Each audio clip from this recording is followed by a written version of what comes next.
नमस्कार दोस्तों, स्वागत है आप सभी का। मेरा नाम है विक्रम, आप देख रहे हैं वीके मैथ यूट्यूब चैनल। तो आज का जो वीडियो है दोस्तों, एसएससी एमटीएस की मैथमेटिक्स के लिए प्रॉफिट एंड लॉस, लाभ हानि का पार्ट फर्स्ट है, जिसमें हम इसका बेसिक कॉन्सेप्ट समझेंगे। यहाँ पर जो भी इसके फॉर्मूला है उसके बारे में हम जानेंगे। तो इससे पहले के वीडियो में दोस्तों हमने प्रतिशतता के बारे में बताया, परसेंटेज कैसे ज्ञात करते हैं, क्या उनके फॉर्मूला है, और क्वेश्चन भी हमने सोल्व किए हैं। तो अगर वो वीडियो आप देखना चाहते हैं तो उसकी प्लेलिस्ट का लिंक डिस्क्रिप्शन में दिया गया है, वहां पर क्लिक करके वो वीडियो आप देख सकते हैं। चलिए आज के इस वीडियो को शुरू करते हैं। यहाँ पर दोस्तों हम लाभ और हानि के बारे में जानते हैं। यहाँ पर दोस्तों लाभ हानि के टॉपिक को बेसिक से समझने के लिए सबसे पहले हमें ये ज्ञात होना चाहिए कि लाभ कब होता है और हानि कब होती है।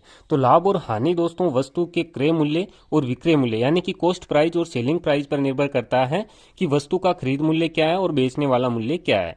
तो यहाँ पर दोस्तों जो क्रय मूल्य होता है जिसे कॉस्ट प्राइस कहते हैं, जो कि वस्तु का खरीद मूल्य है, और एक होता है विक्रय मूल्य जिसे हम कहते हैं सेलिंग प्राइस, जो कि वस्तु को बेचने वाला मूल्य होता है। तो यहाँ पर देखिए लाभ में, प्रॉफिट में क्या होगा कि यहाँ पर देखिए क्रय मूल्य और विक्रय मूल्य होंगे, यानी कि एक तो वस्तु का खरीद मूल्य और एक होगा वस्तु को बेचने वाला मूल्य। यहाँ पर दोस्तों जब क्रय मूल्य विक्रय मूल्य से छोटा होगा, यानी कि कॉस्ट प्राइस जो है वो कम है बेचने वाले मूल्य की तुलना में, यानी कि क्रय मूल्य अगर कम है विक्रय मूल्य से, विक्रय मूल्य यहाँ पर ज्यादा होता है, बड़ा होता है, तो यहाँ पर हमेशा लाभ होगा। जैसे यहाँ पर दोस्तों एग्जाम्पल के लिए हम मान लेते हैं कि कोई वस्तु है जिसकी कॉस्ट प्राइस 5 रुपये है, ठीक है, यानी कि 5 रुपये में वस्तु को खरीदा जाता है और मान लीजिए 7 रुपये में वस्तु को बेचा जाता है, तो यहाँ पर क्या होगा, 2 रुपये का लाभ हो जाएगा। ठीक है, तो इस प्रकार से लाभ हम ज्ञात करते हैं। आगे लाभ प्रतिशत कैसे ज्ञात करते हैं, हानि प्रतिशत कैसे ज्ञात करते हैं, उसके बारे में भी हम सीखेंगे। अब यहाँ पर देखिए हानि यानी कि लॉस कब होता है, जब क्रय मूल्य ज्यादा हो जाता है विक्रय मूल्य से, यानी कि बेचने वाले मूल्य से क्रय मूल्य ज्यादा है। तो इस स्थिति में दोस्तों क्या होगा कि जो हमारा क्रय मूल्य है वो बड़ा होगा विक्रय मूल्य से,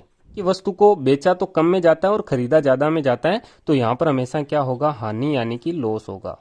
जैसे यहाँ पर मान लीजिए वस्तु को 7 रुपये में खरीदा गया और 5 रुपये में बेचा गया, तो यहाँ पर 2 रुपये की क्या हो गई, हानि हो गई।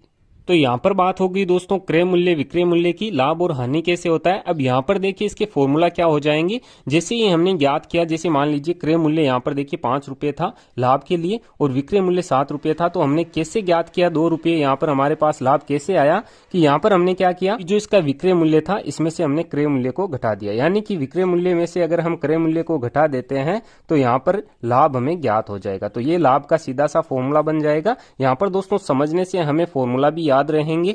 अब इसी तरीके से अगर हानि की बात हम करें तो हानि में हमें पता है क्रय मूल्य यानी कि खरीद मूल्य ज्यादा होता है, तो यहाँ पर इसका फॉर्मूला क्या हो जाएगा, क्रय मूल्य में से हम घटा देंगे विक्रय मूल्य को, तो यहाँ पर हमें हानि का फॉर्मूला पता चल जाएगा। ठीक है, तो यहाँ पर दोस्तों ये तो बात होगी लाभ और हानि की। अब यहाँ पर देखिए इसमें और भी कुछ होता है, जैसे यहाँ पर ऊपरी व्यय की हम बात करें, ओवरहेड्स जिसे कहा जाता है। यहाँ पर देखिए ऊपरी व्यय क्या होता है कि जो खरीदी गई वस्तु है उस पर क्रय मूल्य तो पहले से लगा हुआ है, लेकिन वहां पर जब उस पर और भी लागत लगती है, जैसे केंद्र तक लाने तक, दुकान तक कोई दुकानदार सामान लेकर आएगा, तो वहां पर जो ऊपर का खर्चा होता है उसे कहते हैं ऊपरी व्यय। ठीक है, और एक यहाँ पर आता है दोस्तों अंकित मूल्य। तो अंकित मूल्य देखिए क्या होता है, जिसे कहते हैं मार्केट प्राइस। तो अंकित मूल्य होता है दोस्तों जो वस्तु पर मूल्य लिखा होता है, अंकित होता है या मार्क होता है, वही उसका अंकित मूल्य है। ठीक है, उस पर दुकानदार हमें छूट देता है, वो भी हम आगे समझेंगे किस तरीके से होता है। तो चलिए आगे बढ़ते हैं। अब यहाँ पर इसके जो फॉर्मूला है, फॉर्मूला से हम यहाँ पर जो प्रतिशत है, हानि प्रतिशत है, वो ज्ञात करते हैं, तो उसे भी हम समझ लेते हैं। यहाँ पर दोस्तों इसके इंपॉर्टेंट फॉर्मूला में सबसे पहले प्रतिशत लाभ का फॉर्मूला है, जो किस प्रकार से हमें ज्ञात करना है। अगर लाभ प्रतिशत हमें क्वेश्चन में ज्ञात करना है कि कितने प्रतिशत लाभ हुआ है, तो वहां पर देखिए क्वेश्चन में हमें या तो लाभ दिया जाएगा या क्रय मूल्य विक्रय मूल्य दिया जाएगा, या यहाँ पर क्रय मूल्य और लाभ दिया जा सकता है। तो यहाँ पर देखिए क्या होगा कि लाभ का हम क्या करेंगे, गुणा करा देंगे यहाँ पर 100% से, और बटे में यहाँ पर हमें क्रय मूल्य लिखना है। और हमेशा दोस्तों ज्ञात रहे कि लाभ प्रतिशत और हानि प्रतिशत हमेशा क्रय मूल्य पर ज्ञात होगा। और इसी तरीके से किसी क्वेश्चन में हमें अगर हानि प्रतिशत ज्ञात करना है, या हम कहें प्रतिशत हानि, तो वहां पर दोस्तों हानि हमें दिया जाएगा या क्रय मूल्य विक्रय मूल्य हमें दिया जाएगा। तो हानि का गुणा यानी कि जो भी हानि हुई है, जैसा कि अभी हमने निकाला था हानि और लाभ कैसे ज्ञात करते हैं, उसके साथ में हमें 100% का गुणा कराना है, बटे में यहाँ पर दोस्तों हमें हमेशा क्रय मूल्य लिखना है। ठीक है, इस प्रकार से हानि और लाभ प्रतिशत हम ज्ञात करेंगे। अब यहाँ पर मान लीजिए यदि किसी वस्तु का लाभ हमें दिया जाता है, लाभ प्रतिशत हमें दिया जाता है, और वहां पर हमें क्रय मूल्य पूछा जाता है, तो किस प्रकार से हम क्वेश्चन सोल्व करेंगे, किस प्रकार से क्रय मूल्य हम ज्ञात करेंगे। चलिए इस फॉर्मूला को भी हम समझ लेते हैं। तो यहाँ पर देखिए अगला फॉर्मूला क्या है, यदि किसी वस्तु को बेचने पर x प्रतिशत लाभ हो, यानी कि लाभ हमें प्रतिशत में दिया जाता है, तो वस्तु का क्रय मूल्य ज्ञात करना। तो यहाँ पर दोस्तों देखिए वस्तु का क्रय मूल्य हम कैसे ज्ञात करेंगे। यहाँ पर क्रय मूल्य ज्ञात करने के लिए क्वेश्चन में हमें विक्रय मूल्य तो दिया जाएगा, क्योंकि यहाँ पर लाभ वस्तु को बेचने पर होता है, तो यहाँ पर विक्रय मूल्य हमें ज्ञात होगा। तो यहाँ हम क्या करेंगे, जो विक्रय मूल्य है, ठीक है, इसका गुणा हम 100 से करा देंगे और बटे में यहाँ पर हम क्या करेंगे, 100 प्लस जो भी लाभ हमें दिया जाता है प्रतिशत में वो हम इसमें ऐड कर देंगे। तो ये फॉर्मूला होगा क्रय मूल्य ज्ञात करने का।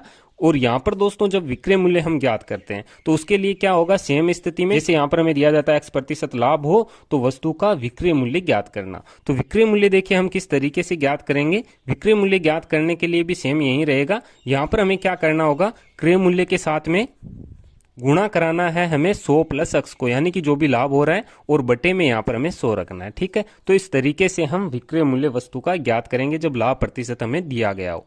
अब इसी स्थिति में दोस्तों और फॉर्मूला बनते हैं जिसमें यहाँ पर देखिए हमें x प्रतिशत लाभ दिया जाता है।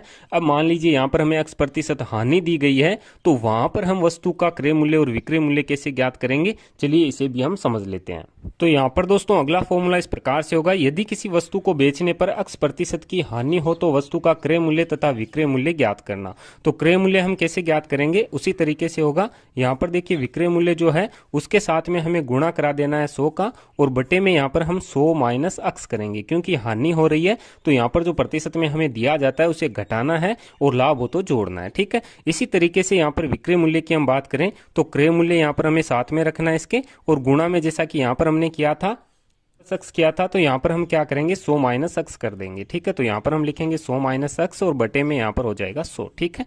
तो इस प्रकार से हम विक्रय मूल्य ज्ञात करेंगे जब हानि प्रतिशत हमें दिया गया हो। यह है दोस्तों लाभ हानि के कुछ इंपॉर्टेंट फॉर्मूला। आगे भी इसके फॉर्मूला है जो हम जब क्वेश्चन सोल्व करेंगे तो उसमें आगे हम आपको बताते रहेंगे। ये वीडियो आपको कैसा लगा कमेंट करके मुझे जरूर बताएं। आगे आने वाले वीडियो देखने के लिए आप इस चैनल को सब्सक्राइब कर सकते हैं। सब्सक्राइब करने के बाद में बेल के आइकन को जरूर प्रेस करें ताकि आगे आने वाले वीडियो के नोटिफिकेशन आपको मिलते रहें। मैं मिलता हूँ आपसे इसी की नेक्स्ट वीडियो में, तब तक के लिए जय हिंद, जय भारत, वंदे मातरम।